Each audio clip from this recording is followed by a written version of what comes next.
Greetings. This is Griff Ruby with part 2 of my series on Foundation's Progress, the history of Dr. Asimov's writing of the Foundation series. Pick up where I left off.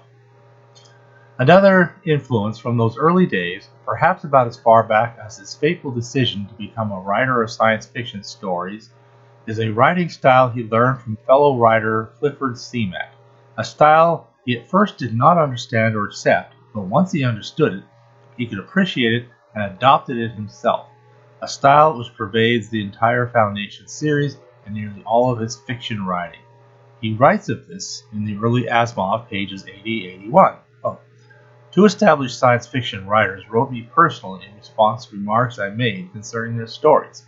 These were Russell R. Winterbottom and Clifford D. Seemack. With both, I maintained a correspondence, quite regular at first, and with long dry intervals in later years. The friendship that resulted, though long distance, was enduring. I met Russ Winterbottom in person only once, and that was at the World Science Fiction Convention in Cleveland in 1966. He died in 1971.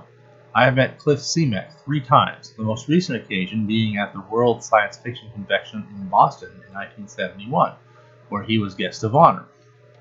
Seemack's first letter to me was in response to a letter of mine printed in Astounding that had given a low rating to his story, Rule 18, in the July 1938 issue. Seemack wrote to ask details so that he might consider my criticisms and perhaps profit from them. Would that I could react so gently and rationally to adverse criticism. I reread the story in order to be able to answer properly and found, to my surprise, that there was nothing wrong with it at all.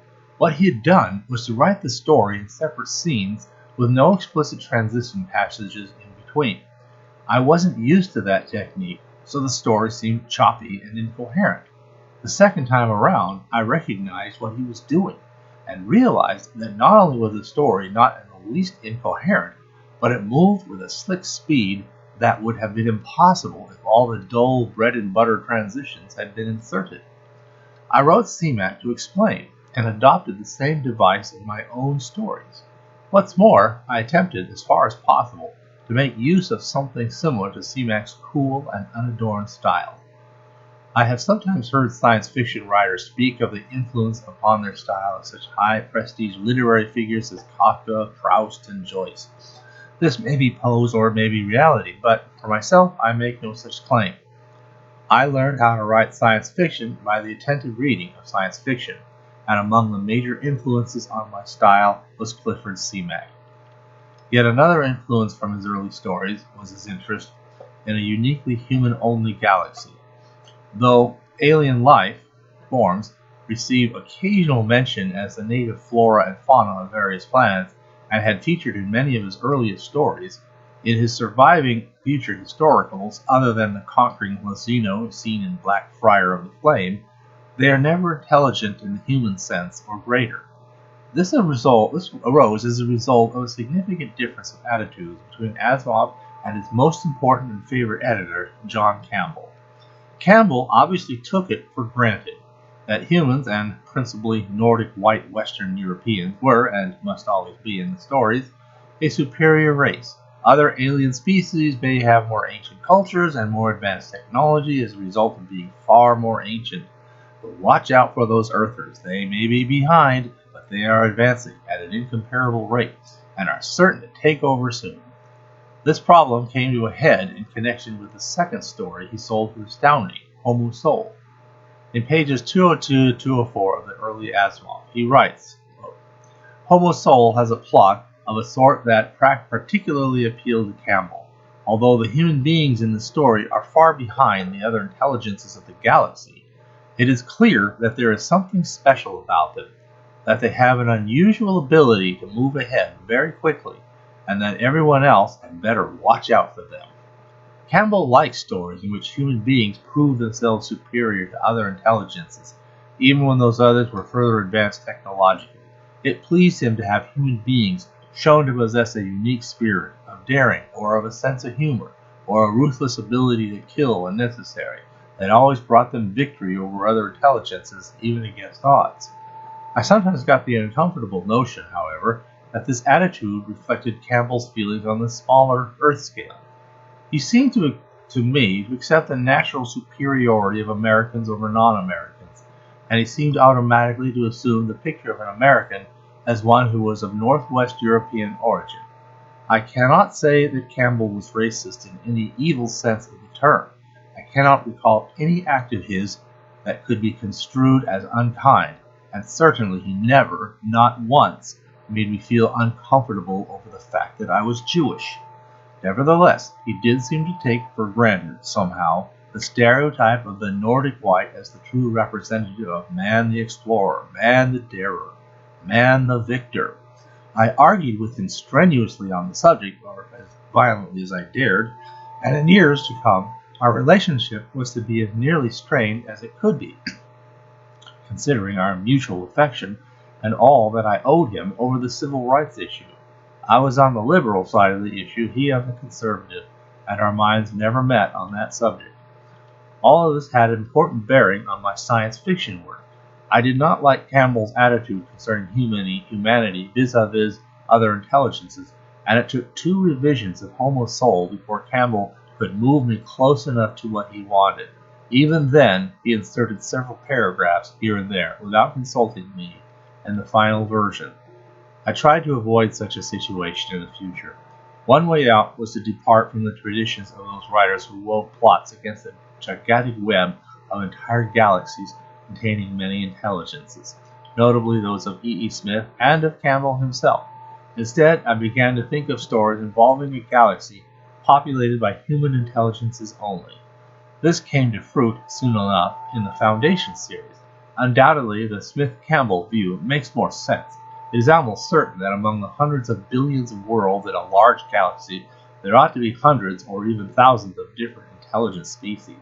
That there should be only one, ourselves, as I postulate, is most unlikely. Some science fiction critics, notably Sam Moskowitz, have given me credit for inventing the human-only galaxy, as though it were some kind of literary advance. Others may have thought privately, I have never heard it stated openly, that I had only human intelligences in my galaxy because I lacked the imagination to think of extraterrestrials. But the fact is, I was only trying to avoid a collision with Campbell's views. I did not want to set up a situation in which I would be forced to face the alternatives of adopting Campbell's views when I found them repugnant, and failing to sell a story which I also found repugnant. As a result, his Foundation Galaxy and later Empire novels set in the same universe were human only, so as to avoid that confrontation. Another out was writing about robots, which, being the product of human engineering, similarly removed the superiority-inferiority aspect of the relations between humans and alien beings. After all, if we humans are superior to robots, human superiority is retained, and if our robots prove superior, then that remains a tribute to our superior workmanship and creative genius. Somewhere later on, he would have occasion to write about an alien race, clearly limited to a single planet and in need of protection from human expansion and colonialism, and how they can be protected, and hence one of those rare occasions in which his views of aliens would not conflict with Campbell's, which he writes up in a story clearly set in the Foundation universe, though obviously somewhere in the pebble-in-the-sky current base flourishing First Empire stage, titled Blind Alley.